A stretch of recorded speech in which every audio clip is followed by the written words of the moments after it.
मेरे भाई और मुझे अचानक दो तावीज मिले। एक परीक्षा के देवता का था और दूसरा धन के देवता का। पिछले जन्म में मेरे भाई ने सबसे पहले धन के देवता वाला तावीज झपट लिया था, इसलिए मेरे पास दूसरा चुनने के अलावा कोई विकल्प नहीं बचा। लेकिन कौन जानता था कि उन तावीजों का असर सिर्फ 1 साल तक रहता है। अत्यधिक विलासिता के जीवन ने मेरे भाई को जल्द ही कंगाल कर दिया, लेकिन मैंने हमेशा कड़ी मेहनत से पढ़ाई की। आखिर मेहनत से सीखी गई चीजें कभी खत्म नहीं होती। बाद में मैंने राष्ट्रीय विज्ञान और प्रौद्योगिकी पुरस्कार जीता और एक बिजनेस जीनियस के साथ मिलकर शेनुआ ग्रुप बनाया। 100 अरब से अधिक की कुल संपत्ति के साथ मैं सबसे अमीर व्यक्ति बन गया। तभी अप्रत्याशित रूप से मेरा भाई मुझसे द्वेष करने लगा। एक पारिवारिक मिलन समारोह में उसने मुझे धक्का देकर सीढ़ियों से नीचे गिरा दिया। जब मेरा पुनर्जन्म हुआ तावीज मिलने से ठीक 1 हफ्ते पहले, तो मैंने देखा कि मेरे भाई ने पहले ही परीक्षा के देवता वाला तावीज चुन लिया है। मैं समझ गया कि उसका भी पुनर्जन्म हुआ है। आखिर पिछले जीवन में तो वो धन वाले तावीज के लिए हाथ पैर मार रहा था। मैं मुस्कुराया। मुझे पढ़ाई से प्यार है, इसलिए परीक्षा के देवता का तावीज मिलना मेरे लिए शिरोमणि जैसा होगा। इसलिए मैंने खुशी खुशी इस तावीज को स्वीकार कर लिया। भाई, इस बार टॉप स्कोरर बनने की मेरी बारी है। इस बार कॉलेज प्रवेश परीक्षा में टॉप करने, किंग बे यूनिवर्सिटी में दाखिला लेने और दुनिया भर में सम्मानित वैज्ञानिक बनने की बारी मेरी है। तुम बस 1 साल तक मजे करो और फिर वापस कंगाली के दिनों में लौट जाओ, समझे? ये सब सोचते हुए मैंने उसे एक हल्की सी मुस्कान दी। ठीक है भाई, अब मैं तुम्हें एक उज्जवल भविष्य की ओर ले जाने में मदद करता हूँ। धन के देवता का तावीज मिलने के बाद मेरे पास जेब खर्च के जो इकलौते 50 यूएन थे, उन्हें लेकर मैं सीधे लॉटरी सेंटर पहुंचा। मैंने 20 यूएन खर्च करके 10 स्क्रैच कार्ड खरीदे। मुझे कोई बहुत बड़ा जैकपॉट तो नहीं मिला, लेकिन मैंने 50,000 यूएन जरूर जीत लिए। फिर मैं उन 50,000 रुपयों को लेकर अलग अलग लॉटरी केंद्रों पर गया। मैंने 10,000 यूएन अलग अलग तरह की 100 गुना भाग्य वाली लॉटरी टिकटों पर लगाए और आज रात के ड्रॉ का इंतजार करने लगा। टिकट खरीदने के बाद मैंने अपने लिए एक नया फोन, कंप्यूटर, हेडफोन और वे सभी गैजेट्स खरीदे जो मेरे पास पहले नहीं थे। इसके बाद मैं हाइडीलाओ गया और पेट भरकर अच्छा खाना खाया। पिछले जीवन में मैं पढ़ाई और शोध के प्रति इतना जुनूनी था कि अक्सर खाना खाना ही भूल जाता था। इसी वजह से मुझे गैस्ट्राइटिस हुआ, जो आगे चलकर पेट के कैंसर में बदल गया। उस वक्त मैं बहुत कम चीजें ही खा पाता था। मेरे पास दुनिया के सारे रेस्तरां और बारबेक्यू जॉइंट्स खरीदने लायक पैसा तो था, लेकिन मेरा पेट एक वक्त का तीखा हॉटपॉट या बारबेक्यू भी बर्दाश्त नहीं कर सकता था। स्वादिष्ट हॉटपॉट का आनंद लेने के बाद मैंने एक 5 स्टार होटल में किंग साइज रूम बुक किया। पिछले जीवन में एक अच्छी नींद पाने के लिए मैंने 42 लाख का हेस्टिंग्स गद्दा खरीदा था। फिर भी मैं अनिद्रा से जूझता रहा। मुझे डर लगा रहता था कि कहीं मेरा दिमाग सुस्त न हो जाए या मैं नई तकनीक विकसित न कर पाऊं। मैंने कभी नींद की गोलियां लेने की हिम्मत नहीं की और बस सुबह होने तक फटी आंखों से जागता रहता था। अब आखिरकार मेरी नींद सामान्य हो गई है। जब मैं सोकर उठा तो देखा कि 15 घंटे बीत चुके थे। मैंने लॉटरी के नतीजे देखने के लिए अपना फोन खोला। ध्यान से जांचने के बाद मैंने कुल 15 लाख जीते थे। इसने मुझे रातों रात अमीर तो नहीं बनाया, लेकिन धन के देवता के तावीज के बिना कई लोग शायद अपने पूरे जीवन में 10,000 यूएन भी नहीं जीत पाते। मैं तुरंत इनाम की राशि लेने के लिए लॉटरी केंद्र गया। 20% टैक्स कटने के बाद मेरे पास केवल 12 लाख बचे। अपने उस मूर्ख भाई के विपरीत, जिसे पैसे से पैसा बनाना नहीं आता था और तावीज की अवधि खत्म होते ही अपनी संपत्ति नहीं बचा सका, मेरे पास पिछले जीवन का अनुभव था। मैंने वैज्ञानिक शोध किया था और एक कंपनी चलाई थी। पिछले जीवन का वो ज्ञान मिटाया नहीं जा सकता था। पैसा तो बस एक बाहरी वस्तु है, केवल ज्ञान ही, कड़ी मेहनत से अर्जित ज्ञान और कौशल जीवन भर आपके साथ रहते हैं। मैंने अपना कंप्यूटर चालू किया, एक प्रतिभूति खाता, सिक्योरिटीज अकाउंट पंजीकृत किया और उस शेयर को ढूंढा जो मेरे पिछले जीवन में बाजार का दिग्गज था, डोंगफैंग टेक्नोलॉजी। इस समय यह स्टार्टअप स्टॉक अपने शुरुआती ऑफर में था और इसकी कीमत सबसे कम थी। मेरी याददाश्त के अनुसार 1 सप्ताह में यह शेयर अपनी वर्तमान कीमत 1 युआन से बढ़कर आधे साल में 300 युआन प्रति शेयर से अधिक हो जाएगा। अपने पैसे को बढ़ाने का यह मेरे पास सबसे तेज तरीका था। मैंने पूरे 1.22 मिलियन उस स्टॉक में निवेश कर दिए और इसके 300 गुना होने का इंतजार करने लगा। इसके विपरीत मेरा भाई, जिसके पास परीक्षा के देवता का तावीज था, उसने मेरी तरह कड़ी मेहनत से पढ़ाई जारी नहीं रखी। कक्षा में वो या तो सोता रहता या पत्रिकाएं पढ़ता और उसने कभी अपना होमवर्क नहीं किया। यहां तक कि शिक्षक भी उसे डांटने से खुद को नहीं रोक पाए, लेकिन उसने जवाब दिया, मैं जन्मजात प्रतिभाशाली हूं, मुझे इतनी मेहनत करने की जरूरत नहीं है। वैसे भी जब कॉलेज प्रवेश परीक्षा आएगी तो आप मुझे प्रांतीय टॉपर के रूप में देखेंगे।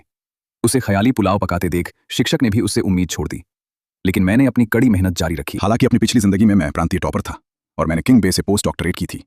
फिर भी इस बार मैंने कॉलेज प्रवेश परीक्षा को हल्के में लेने की हिम्मत नहीं की। लेकिन इस बार मेरा लक्ष्य किंग बे नहीं था और मैं विशेष रूप से उस रास्ते पर नहीं चलना चाहता था जिस पर मैं पिछली बार चला था।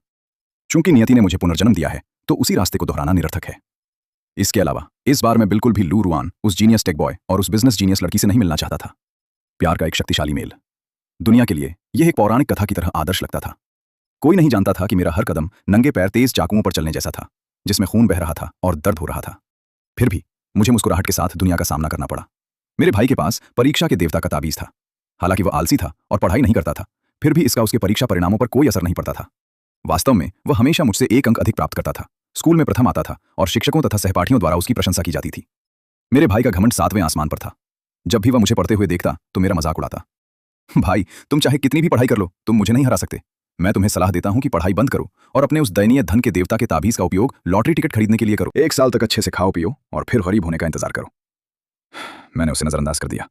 मेरे शेयरों की कीमत पहले ही 100 गुना बढ़ चुकी थी। मेरे खाते में जमा राशि 100 मिलियन से ऊपर पहुंच गई थी। मुझे शानदार जीवन शैली में कोई दिलचस्पी नहीं है। मैं बस इतना चाहता हूं कि मुझे दिन में 3 वक्त अपनी पसंद का खाना मिले और रात में अच्छी नींद आए। जहां तक लॉटरी की बात है, मैं अब और टिकट नहीं खरीदूंगा। मुझे जीतने के अवसर दूसरों के लिए छोड़ देने चाहिए। दिन बीतते गए। कॉलेज प्रवेश परीक्षा नजदीक आ रही थी। जब डोंगफेंग टेक्नोलॉजीज के शेयर की कीमत 300 येन प्रति शेयर तक पहुंच गई तो मैंने तुरंत सब कुछ बेच दिया। मेरे खाते में कुल धनराशि 400 मिलियन से अधिक हो गई थी। बेशक मैं इसे बेकार नहीं रहने दूंगा। अपनी याददाश्त के भरोसे मैंने कई संभावित शेयरों में निवेश किया ताकि वे बढ़ते रहें। मेरा भाई अपने सुंदर चेहरे और जीनियस बॉय वाली छवि के कारण इंटरनेट पर जल्दी ही प्रसिद्ध हो गया। अपना ज्ञान साझा करके उसने लगभग 2 मिलियन कमाए। लेकिन उसने अपनी पिछली जिंदगी से कोई सबक नहीं सीखा और अपनी क्षमताओं को सुधारने के लिए मेहनत करने के बारे में कभी नहीं सोचा।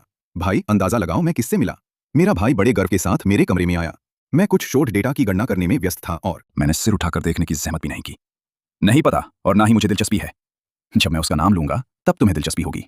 वो लू रुयान है, वो बिजनेस जीनियस लड़की। मेरे भाई ने बड़े चाव से मेरी ओर देखते हुए ये बात कही। पिछली जिंदगी में जो कुछ भी तुम्हारा था वो अब मेरा होगा। मैं बहुत खुश हूं। मैंने उसे ना समझने का नाटक किया। मुझे नहीं पता तुम किस बारे में बात कर रहे हो। कैसी पिछली जिंदगी? कौन सी जिंदगी? मुझे ऐसी कोई पिछली जिंदगी याद नहीं है। ये देखकर मेरा भाई संदेह भरी नजरों से मुझे देखने लगा। क्या तुम्हारा पुनर्जन्म नहीं हुआ? पुनर्जन्म? क्या तुम बहुत ज्यादा उपन्यास पढ़ रहे हो और पागल हो गए हो? मैंने जानबूझकर माथे पर बल डाला और उसका माथा छूने के लिए हाथ आगे बढ़ाया। मेरे भाई ने मेरा हाथ झटक दिया और मेरे कंधे को थपथपाते हुए कुछ निराशा के साथ कहा, खैर फिर तो कोई मजा नहीं है। मैं उम्मीद कर रहा था कि तुम मुझे अपनी पिछली जिंदगी की हर चीज छीनते हुए देखोगे, जिसमें लू रुआन भी शामिल है। लेकिन कोई बात नहीं। वैसे भी इस जिंदगी में तुम मुझे किसी भी हाल में नहीं हरा सकते। किंग बे मेरा है, लू रुआन मेरी है और सीईओ बनना भी मेरा है। जहां तक तुम्हारी बात है, तुम्हारा छोटा भाई होने के नाते मैं तुम्हें प्यार से यही सलाह दूंगा कि कुछ और लॉटरी टिकट खरीद लो ताकि तुम कंगाली और गरीबी में न मरो भविष्य में। मेरे उदासीन रवैये ने उसे अपमानित महसूस कराया। वो दरवाजा पटक कर चला गया। हालांकि मेरे भाई का मुझे छोड़ने का कोई इरादा नहीं था। थोड़ी देर बाद वो अपने फोन के साथ फिर से मेरे पास आ गया। स्क्रीन का रुख बिल्कुल मेरी तरफ था। वीडियो कॉल पर लू रुआन थी। रुआन, चलो मैं तुम्हें मिलवाता हूं। ये मेरा हैंडसम भाई है। स्क्रीन पर लू रुआन को देखकर मुझे मनोवैज्ञानिक रूप से घृणा महसूस हुई। खैर छोड़ो, मुझे दूसरों की नियति का सम्मान करना चाहिए। ये मेरे भाई की अपनी पसंद है। इसका परिणाम जो भी हो वो उसे खुद भुगतने दे। मुझे कोई परवाह नहीं है। रुआन, तुम्हें मेरा भाई कैसा लगा? कुछ खास नहीं। लू रुआन के जवाब ने मेरे भाई का चेहरा तुरंत चमका दिया। उसने बड़े गर्व से मेरी ओर देखा। देखा भाई, रुआन कह रही है कि तुम कुछ खास नहीं हो। मैंने सहमति में सिर हिलाया। हाँ, नमस्ते सुंदरी। मेरा भाई थोड़ा निराश हुआ, फिर वीडियो में कहा, उसे अपनी औकात पता है। वह जानता है कि पढ़ाई हो या लुक्स, वह मेरा मुकाबला नहीं कर सकता। वाकई वह तुम्हारा मुकाबला नहीं कर सकता। आखिर इस दुनिया में जीनियस लोग अल्पसंख्यक ही होते हैं। सही कहा, और हम दोनों वही चुनिंदा जीनियस हैं। यह दुनिया हमारी होगी, तब तक मेरा भाई तो शायद मेरे लिए काम करने के लायक भी नहीं बचेगा। उसकी घमंडी और शैतानी हंसी सुनकर मैं मुस्कुराया और उसे बाहर धकेल दिया। मैंने दरवाजा बंद कर लिया ताकि वो मुझे दोबारा परेशान ना कर सके। तभी मुझे अपने फोन पर एक फ्रेंड रिक्वेस्ट मिली। उस जाने पहचाने प्रोफाइल पिक्चर और नाम को देखकर मेरा खून जम गया। लू रुआन ने मुझे वीचैट पर क्यों जोड़ा? पुनर्जन्म के बाद मैंने एक नए फोन के साथ ही अकाउंट बनाया था। मैंने इसके बारे में अपने परिवार, यहां तक कि अपने भाई को भी नहीं बताया था। फिर लू रुआन ने मुझे कैसे ढूंढ लिया, ये वीचैट अकाउंट? हालांकि इस जिंदगी में मैं उससे कोई वास्ता नहीं रखना चाहता, इसलिए मैंने रिजेक्ट पर क्लिक किया और उसे ब्लॉक कर दिया ताकि उसकी कोई और रिक्वेस्ट मेरा मूड खराब ना कर सके। थोड़ी देर बाद एक और फ्रेंड रिक्वेस्ट आई। नमस्ते भाई, मैं लू रुआन हूं, आपके भाई की दोस्त। उसने वास्तव में मुझे जोड़ने के लिए दूसरे वीचैट अकाउंट का इस्तेमाल किया था। इस वीचैट मैसेज को देखकर मेरा खून और भी खौल उठा। अपनी पिछली जिंदगी में मैंने उसके इस दूसरे वीचैट अकाउंट का पता लगाया था। मैंने चुपके से लॉगिन किया और जो मैंने देखा, उसने मेरे विश्व दृष्टिकोण को पूरी तरह से चकनाचूर कर दिया था। दुनिया की नजर में लू रुआन का पारिवारिक बैकग्राउंड अच्छा था और उसका व्यक्तित्व बेमिसाल था।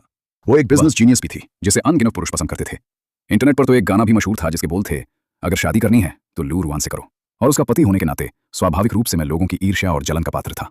उन्होंने इस बात को पूरी तरह अनदेखा कर दिया कि मैं देश के सर्वोच्च विज्ञान और प्रौद्योगिकी पुरस्कार का विजेता था। उन्होंने मेरी सारी मेहनत को नजरअंदाज कर दिया और मुझे सिर्फ लू रुआन के पति के रूप में देखा। लेकिन सिर्फ मैं ही जानता था कि लू रुआन का पति होना न केवल दुखद था बल्कि बेहद कष्टकारी भी था। इतना कष्टकारी कि मैं अनंत काल तक उसके साथ कोई रिश्ता नहीं रखना चाहूंगा। लेकिन वो अभी भी किसी भूत की तरह मेरा पीछा क्यों कर रही है? लू रुआन द्वारा बार बार फ्रेंड रिक्वेस्ट भेजे जाने से बचने के लिए मैंने बस अपना वीचैट अकाउंट ही डिलीट कर दिया। भाई, कल 5:20 है। रुआन मुझसे मिलने आ रही है। मेरा भाई फिर से दिखावा करने के लिए मेरे कमरे में दौड़ता हुआ आया। उसने कहा है कि वो मुझे एक अविस्मरणीय और रोमांटिक 520 आई लव यू का प्रतीक देगी।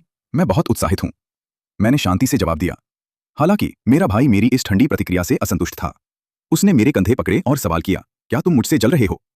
मैंने उसकी ओर मजे लेते हुए देखा। अगर तुम ऐसा सोचना चाहते हो तो मैं तुम्हें रोक नहीं सकता, लेकिन अब से कृपया मेरे सामने लू रुआन का जिक्र मत करना। मैं नहीं जानना चाहता और ना ही मुझे इसमें कोई दिलचस्पी है। मेरे भाई का चेहरा गुस्से से लाल हो गया और उसकी आंखें फटी की फटी रह गईं। भाई, मैं तुम्हें चेतावनी दे रहा हूं, उन चीजों का लालच मत करो जो तुम्हारी नहीं है। वैसे भी रुआन तुम्हें नीचा दिखाती है। मैंने सिर हिलाते हुए अपनी सहमति जताई। सही कहा, ठीक है, वो तुम्हें सम्मान देती है, वो तुम्हें पसंद करती है। मेरी दुआ है कि तुम दोनों हमेशा के लिए एक दूसरे के साथ बन जाओ और कभी अलग ना हो। मेरा भाई गर्व से भर गया। बेशक, इस जिंदगी में मैं उसके साथ एक ऐसी जोड़ी बनूंगा जिससे दुनिया ईर्ष्या करेगी। तुम बस अपनी किताबों में सिर खपाए रखो, शायद तब अपने भाई की खातिर वो तुम्हारे लिए कोई अच्छी नौकरी ढूंढ ले। हे भगवान, इसे इतना आत्मविश्वास कहां से मिलता है? भले ही उसके पास पूरी जिंदगी के लिए परीक्षा के देवता का ताबीज हो, फिर भी वो उस रास्ते पर कभी नहीं चल पाएगा जिस पर मैं अपनी पिछली जिंदगी में चला था। वैज्ञानिक शोध किसी परीक्षा की तरह नहीं होता। आप इसे बस पलक झपकते ही हल नहीं कर सकते। हालांकि मुझे उम्मीद नहीं थी कि मेरा भाई आखिरकार लू रुआन को घर ले आएगा। उस दिन स्कूल से घर आकर जैसे ही मैंने अपने कमरे का दरवाजा खोला, मैंने लू रुआन को देखा। मैं इतना डर गया कि पीछे हट गया। लिन फैन, नमस्ते। लू रुआन ने अपनी वही चिर परिचित मुस्कान बिखेरी, मुस्कुराई और मेरी ओर हाथ हिलाया। उसे इस तरह देखकर ज्यादातर पुरुषों की आंखों में दिल बन जाते। मेरा दिल भी जोर जोर से धड़क रहा था, लेकिन डर के मारे। तुम कौन हो? तुम मेरे कमरे में से कैसे घुस सकती हो? मैंने उसे न जानने का नाटक किया, चेहरे पर गंभीरता लाई और उससे कड़ाई से सवाल किया। लू रुआन, तुम्हारी भविष्य की पत्नी। लू रुआन खड़ी हो गई। उसकी मुस्कुराहट किसी अंधेरे कोने में छिपे जहरीले सांप की तरह डरावनी थी। मैं कांप उठा। तो सिर्फ मेरा और मेरे भाई का पुनर्जन्म नहीं हुआ था, उसका भी हुआ था। कोई आश्चर्य नहीं कि उसे मेरा वीचैट पता था। मैंने खुद को शांत रहने के लिए मजबूर किया और अविश्वास का ढोंग किया। मैंने चिढ़ते हुए कहा, लू रुआन, तुम्हारा दोस्त मेरा भाई है, मैं नहीं। कृपया तुरंत मेरे कमरे से बाहर निकलो। लिन फैन, दिखावा बंद करो। मुझे पता है कि तुम्हारा भी पुनर्जन्म हुआ है, वरना तुम्हें यह फॉर्मूला पता नहीं होता। लू रुआन ने मेरी मेज से रफ पेपर उठाया और पूरे यकीन के साथ कहा। मेरा चेहरा थोड़ा पीला पड़ गया, लेकिन मैं जल्दी ही संभल गया। यह यूनिवर्सिटी लेवल का गणित है। अगर मुझे थोड़ा कैलकुलस आता है तो यह बिल्कुल सामान्य बात है। लू रुआन आर्ट्स की छात्रा थी और उसे यूनिवर्सिटी लेवल के गणित के बारे में बुनियादी जानकारी भी नहीं थी। वो ये नहीं बता सकती थी कि मेरा फॉर्मूला कैलकुलस था या शोध का डेटा। तभी मेरा भाई न जाने कहां से आ गया और उसने मेरे चेहरे पर एक थप्पड़ जड़ दिया। उसकी आंखें खून की तरह लाल थीं और वो पागलों की तरह चिल्ला रहा था। भाई, तुम मेरी दोस्त के साथ ऐसा बर्ताव कैसे कर सकते हो? कितने अजीब और पागल लोग हैं। मैंने बिना सोचे समझे उसे वापस थप्पड़ मार दिया। हर किसी को गंदगी अच्छी नहीं लगती। अपनी सहेली को लो और मेरे कमरे से बाहर निकलो। गंदगी? तुमने अभी रुआन को गंदगी कहा? लिन फैन, क्या यह अंगूर खट्टे होने वाला मामला है? मेरे भाई का चेहरा गुस्से से काला पड़ गया और उसने लू रुआन को अपनी ओर खींच लिया। रुआन, मेरा भाई पागल है, उसकी बातों पर ध्यान मत दो। जैसे ही लू रुआन मेरे पास से गुजरी, मैंने उस पर वो थूक फेंक दिया जिसे मैं कब से रोकना चाह रहा था। तुम बीमार हो। लू रुआन ने झुंझलाहट में अपने चेहरे से थूक पोंछा, मुझे कोसा और मेरे भाई के पीछे पीछे कमरे से बाहर निकल गई। लू रुआन के जाने के बाद वो मूर्ख लड़का, मेरा भाई, फिर से मेरे सामने दिखावा करने आया। वो नीले रंग की हीरे जड़ित घड़ी की नुमाइश कर रहा था जो लू रुआन ने उसे उपहार में दी थी। उस घड़ी को देखकर मुझे फिर से मिचली महसूस होने लगी। मेरी पिछली जिंदगी में लू रुआन ने वो घड़ी मुझे भी दी थी और वो उसे कभी उतारने नहीं देती थी। हर दिन जब मैं उस घड़ी को देखता था तो मेरा मन अपना हाथ काट डालने का करता था, लेकिन मुझ में हिम्मत नहीं थी।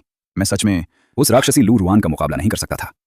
मैं उसे बस एक बेड़ी की तरह पहने रहने के लिए मजबूर था। ये घड़ी कम से कम 10 लाख की है। रुआन कितनी दरिया दिल है। इसे मुझे देना यह दिखाता है कि वो मुझे कितना महत्व देती है और मुझसे शादी करना चाहती है। मेरा भाई खुशी से फूला नहीं समा रहा था और मेरे सामने घड़ी चमका रहा था। मेरा पीला पड़ा चेहरा देखकर उसे लगा कि मैं ईर्ष्या और नफरत से भर गया हूं। उसने मेरी ओर गुस्से से देखा और कहा, भाई, तुम अब रुआन के साथ वैसा बर्ताव नहीं कर सकते। इस जिंदगी में रुआन निश्चित रूप से मेरी होगी। मैंने उसकी बात पर आंखें मूंद ली। मुझे कितनी बार अपनी बात दोहरानी होगी? मुझे लू रुआन में कोई दिलचस्पी नहीं है। कृपया मेरे सामने फिर कभी उसका जिक्र मत करना। जल्द ही कॉलेज प्रवेश परीक्षा का दिन आ गया। मैंने बहुत ही सहजता से परीक्षा दी। भले ही मैं अपनी पिछली जिंदगी की तरह प्रांतीय टॉपर न बन पाऊं, फिर भी मुझे टॉप 10 में होना चाहिए। मेरा भाई भी पूरे आत्मविश्वास के साथ परीक्षा हॉल से बाहर निकला। बाहर इंतजार कर रहे पत्रकारों ने उसे तुरंत घेर लिया और उसका इंटरव्यू लेने लगे। छात्र लिंझो, क्या आप इस कॉलेज प्रवेश परीक्षा को लेकर आश्वस्त हैं? मेरे भाई ने आत्मविश्वास से जवाब दिया। अगर कोई अनहोनी न हुई तो मुझे प्रांतीय टॉपर होना चाहिए। आखिर मैं एक असाधारण प्रतिभाशाली बच्चा हूं। यह तो बस एक कॉलेज प्रवेश परीक्षा है। अगर मैं इसमें टॉप नहीं करता तो मैं अपने प्रोडिजी नाम के साथ न्याय कैसे कर पाऊंगा? सही कहा। हमें परीक्षा के परिणामों का इंतजार रहेगा। हमें उम्मीद है कि हमारे यहां से एक प्रांतीय टॉपर निकलेगा। हमने सुना है कि छात्र लिन का एक बड़ा भाई भी है। हम जानना चाहते हैं कि उनके अंक कैसे मुकाबला कर सकते हैं। जैसे पत्रकार ने दुनिया का सबसे बेतुका सवाल पूछ लिया हो। मेरे भाई ने तिरस्कार भरी नजरों से देखते हुए ठहाका लगाया। मेरा भाई? हालांकि हम सगे भाई हैं, लेकिन हम दोनों, चाहे लुक्स की बात हो या आईक्यू की, एक दूसरे से बहुत अलग हैं। वो बस रट्टा मारने वाला एक किताबी कीड़ा है। मुझे अपनी ढीली ढाली स्कूल यूनिफॉर्म में पास से गुजरते हुए देखकर उसने मुझे पकड़ लिया और रिपोर्टर के कैमरों के सामने खड़ा कर दिया। वो सलीके से तैयार, चमकता हुआ, हैंडसम, आत्मविश्वासी और उत्साही लग रहा था। दूसरी ओर मैं एक बेजान दिखने वाला किताबी कीड़ा था। उसकी तुलना में सभी पत्रकारों ने टिप्पणी की कि दोनों भाई कितने अलग हैं। उन्होंने उसे आसमान पर चढ़ा दिया। मुझे उसका सहारा बनने में कोई आपत्ति नहीं थी, यहां तक कि मैंने जानबूझकर खुद को अनाड़ी और सुस्त दिखाया। जैसे ही मीडिया रिपोर्ट्स ऑनलाइन आई, मेरे भाई के प्रशंसकों की संख्या फिर से बढ़ गई और 8 मिलियन तक पहुंच गई। उसने खुद की मार्केटिंग भी हर जगह अपनी मार्केटिंग की, ट्रैफिक और पैसा कमाने के लिए लाइव स्ट्रीम की, जिससे उसने कुछ और मिलियन कमा लिए। वो एक ऐसा छोटा करोड़पति बन गया जिससे हर कोई ईर्ष्या करता था। उसने मेरे सामने अपने कमाए हुए पैसों का दिखावा किया और मेरा मजाक उड़ाते हुए कहा कि मेरे पक्ष में धन के देवता, गॉड ऑफ वेल्थ होने के बावजूद मुझे उनका इस्तेमाल करना नहीं आता और मैं अब भी गरीब दिखता हूं। बेशक मैं उसे यह नहीं बताने वाला था कि शेयर बाजार में मेरा निवेश पहले ही दोगुना होकर 1.2 बिलियन 120 करोड़ हो चुका है। एक बार जब यह 3 बिलियन 300 करोड़ तक पहुंच जाएगा, तब मैं अपनी बड़ी चाल चलूंगा। तब तक भले ही 10 लूरवान आ जाएं, मुझे डरने की जरूरत नहीं होगी। बहुप्रतीक्षित कॉलेज प्रवेश परीक्षा के परिणाम आ गए। कई पत्रकार इंटरव्यू लेने के लिए पहले से ही हमारे घर के बाहर डेरा डाले हुए थे। आखिरकार इस जीनियस ने शेखी बघारी थी कि वो प्रांतीय टॉपर बनेगा, इसलिए उसे वो स्थान मिला या नहीं, ये एक गर्मागर्म चर्चा का विषय था। जहां तक मेरी बात है, मुसीबत मोल लेने के डर से मैं पहले ही चुपचाप कहीं दूर छिप गया था। नतीजे आधिकारिक तौर पर घोषित होने से पहले ही मुझे 2 शीर्ष विश्वविद्यालयों किंग बे के प्रवेश कार्यालयों से फोन आए, जो मुझे अपने स्कूलों में आवेदन करने के लिए गर्मजोशी से आमंत्रित कर रहे थे, जैसे पिछली जिंदगी में आए थे। इसलिए मुझे यकीन था कि मैंने अच्छा प्रदर्शन किया है। मैंने देशभक्ति से भरे दिल के साथ नेशनल डिफेंस यूनिवर्सिटी, राष्ट्रीय रक्षा विश्वविद्यालय जाने की बात कहते हुए किंग बे के उदार प्रस्ताव को विनम्रतापूर्वक ठुकरा दिया। मैं देश की सेवा करना चाहता था। मेरी पिछली जिंदगी में भी यही सपना था, लेकिन मुझे हमेशा लू रुआन द्वारा नियंत्रित किया गया और मैं उसकी व्यक्तिगत इच्छाओं के लिए एक मोहरा बनकर रह गया। इस जिंदगी में खुद को लाचार न पाते हुए मैं किंग बे यूनिवर्सिटी की प्रतिष्ठा के पीछे नहीं भागूंगा। अब मेरा लू रुआन से कोई संबंध नहीं रहेगा। मुझे स्वतंत्र होना चाहिए। आखिरकार कॉलेज प्रवेश परीक्षा के अंक आ गए। पहले की तरह न एक अंक कम न ज्यादा।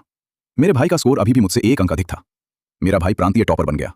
उसने सार्वजनिक रूप से दावा किया कि मुझे ये अंक इसलिए मिले क्योंकि उसने मुझे ट्यूशन पढ़ाया था।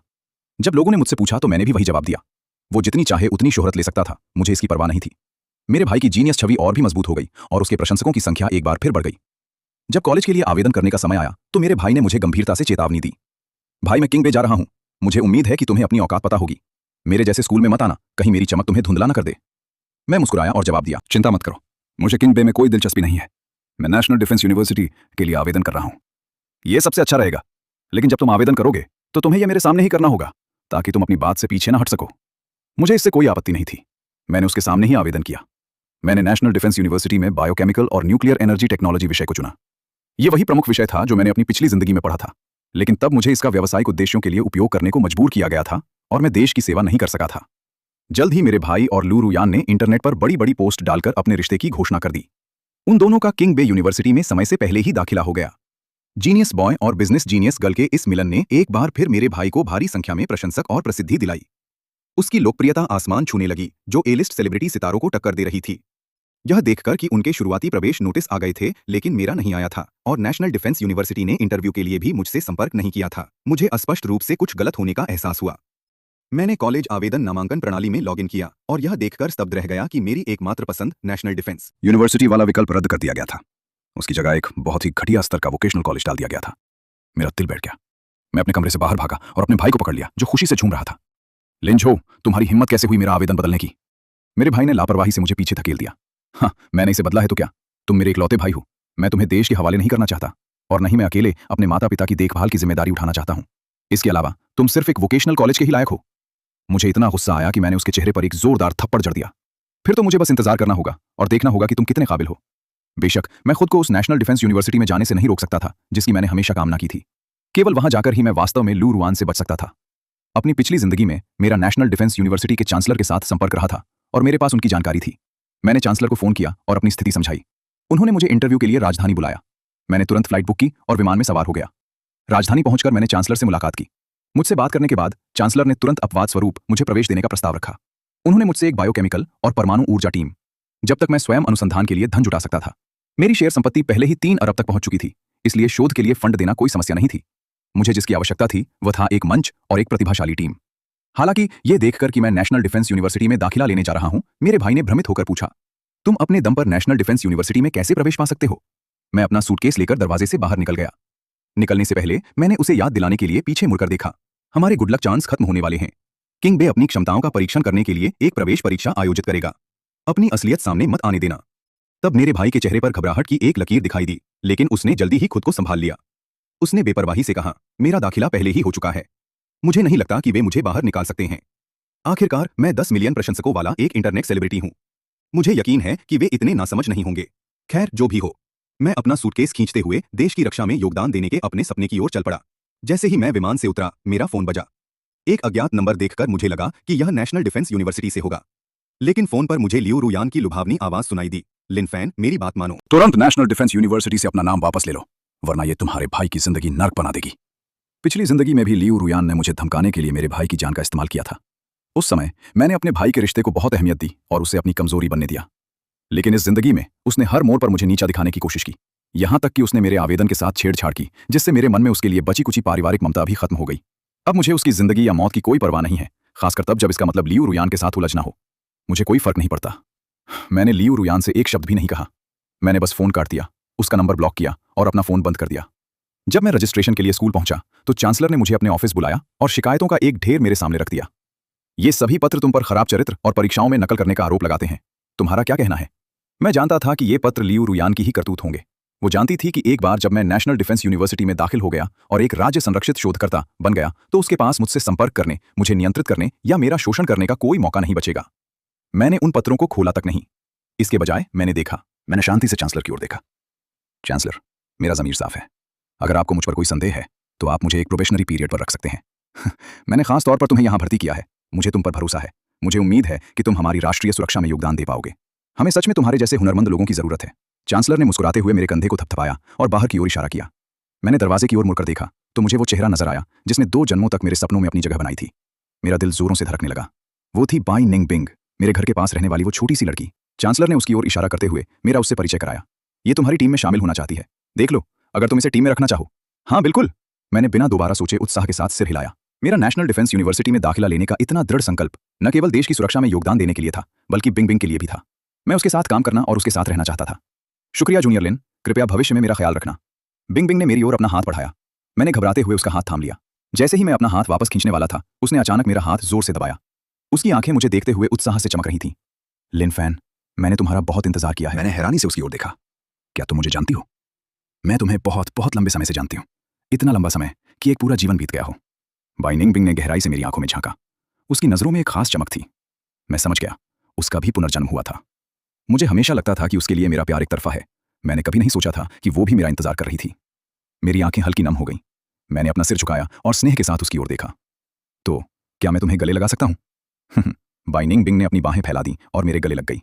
उसके दिल की धड़कन महसूस करते हुए मुझे ऐसा लगा जैसे मैं किसी ऐसे सपने में हूं जिससे मैं कभी जागना नहीं चाहता। जल्द ही बिंग बिंग और मैंने एक रिसर्च टीम बनाई।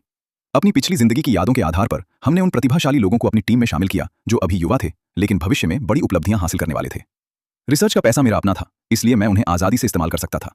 हमारी टीम का हर प्रोजेक्ट बहुत अच्छे से आगे बढ़ा और हमने एक के बाद एक कई शोध सफलताएं, रिसर्च ब्रेक थ्रूज हासिल की। हमने बाकी दुनिया को पीछे छोड़ दिया और अपने देश की रक्षा क्षमताओं को काफी मजबूत कर दिया, जिससे मेरी देश के नेतृत्व वाले पश्चिमी देश दंग रह गए। कहा जाता है कि देश की सेना ने मेरे सिर पर एक बड़ा इनाम रख दिया है, लेकिन कोई भी मुझे ढूंढ नहीं सकता और ना ही कोई मेरी असली पहचान जानता है। जिस पल मैंने नेशनल डिफेंस रिसर्च की दुनिया में कदम रखा, मैं अब वो पुराना इंसान नहीं रहा, बल्कि मेरा कोड नेम ड्यूरो 1 बन गया। बिंग बिंग और मैं मानसिक रूप से और अपने रिसर्च में एक दूसरे के लिए एकदम सही थे। हमने ना तो काम को अपने रिश्ते के बीच आने दिया और ना ही अपने रिश्ते को काम के आड़े आने दिया। आप जिस इंसान से प्यार करते हैं उसके साथ होना और वही काम करना जो आपको पसंद है, वाकई में परमानंद की अनुभूति है। जहां तक लियू यान द्वारा दिए गए उस बुरे सपने का सवाल था, वो अब पूरी तरह खत्म हो चुका था। मैं अब उस तरह का सुरक्षित व्यक्ति, प्रोटेक्टेड पर्सन बन चुका था जिससे उसका कोई संबंध नहीं हो सकता था। मेरा भाई और वो अब किस हाल में है, मुझे इसकी रत्ती भर भी परवाह नहीं है। हालांकि मैं उन लोगों में से नहीं हूं जो दुनिया की परवाह किए बिना बस रिसर्च में अपना सिर खपाए रखते हैं। कभी कभार मुझे ऑनलाइन उनके बारे में खबरें मिल जाती थी। इस जिंदगी में मेरे बिना लियू रुयान एक असली बिजनेस टाइकून नहीं बन पाई। उसने कंपनी तो खोली, लेकिन वो 6 महीने के भीतर ही दिवालिया हो गई। अवैध धन उगाहने के जुर्म में उसे 15 साल की जेल की सजा भी सुनाई गई। रही बात मेरे भाई लिनजो की, तो क्योंकि उसके गॉड ऑफ एग्जाम्स वाले तावीज का असर खत्म हो गया था, वो किंग बे यूनिवर्सिटी की प्रवेश परीक्षा में नकल करते हुए पकड़ा गया और उसे निकाल दिया गया। अपने लाइव स्ट्रीम के दौरान वो प्राथमिक विद्यालय के गणित के साधारण सवाल तक हल नहीं कर पा रहा था और ना ही जूनियर हाई स्कूल के अंग्रेजी के लेख को पूरा पढ़ पा रहा था। उसका जीनियस बॉय, प्रतिभाशाली लड़का वाला मुखौटा पल भर में गिर गया। उसके चाहने वालों ने एक एक करके उसे अनसब्सक्राइब कर दिया और इंटरनेट पर उस पर प्रतिबंध लगा दिया गया। बिल्कुल मेरी पिछली जिंदगी की तरह वो फिर से गरीब और बेसहारा हो गया, जिसके कारण वो मानसिक रूप से टूट गया। लोग अक्सर उसकी हालत का वीडियो बनाकर ऑनलाइन डाल देते थे। वो जिससे भी मिलता उससे पूछता, ऐसा क्यों है कि मेरा भाई जो कुछ भी चुनता है उसमें उसे बड़ी कामयाबी मिलती है, और मैं जो कुछ भी चुनता हूं वो बदकिस्मती में क्यों बदल जाता है। किसी राहगीर ने उसे जवाब नहीं दिया, लेकिन मैं उसे बताना चाहता था, तुम क्या चुनते हो ये महत्वपूर्ण नहीं है। महत्वपूर्ण है तुम्हारी कड़ी मेहनत। केवल वही चीजें कभी गायब नहीं होती जिन्हें कड़ी मेहनत से हासिल किया गया हो।